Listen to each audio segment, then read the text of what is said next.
Yun oh. Relaxing muna tayo. Medyo maganda sa mata ang view dito eh. Ayan, nandito ako sa upper hill ng Kapas Tarlac. Ito, yan ang view ng Kapas Tarlac. Yun ang bundok ng Arayat. So yun.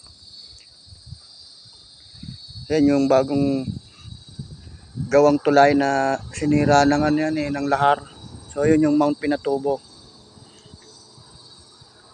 Masarap mamasyal dito mga taga Kakalkal.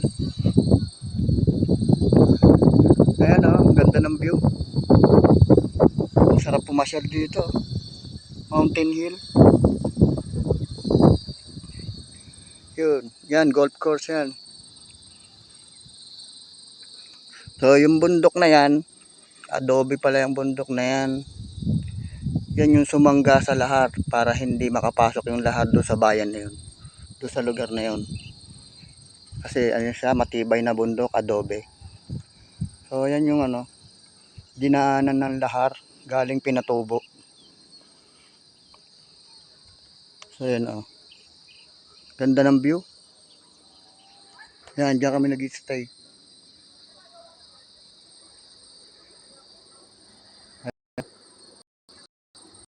Oh. Ganda ng view. Yan. Kapas Tarlac Highland. Yan oh. Nakaka-relax ang view rito. Ang lugar nakaka-relax. So ayan oh. Medyo maganda-ganda yung view niya. Bundok talaga, bulubundukin. Ayan nung ilog.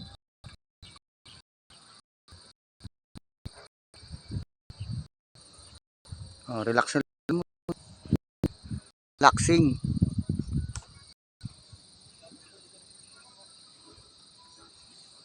Okay.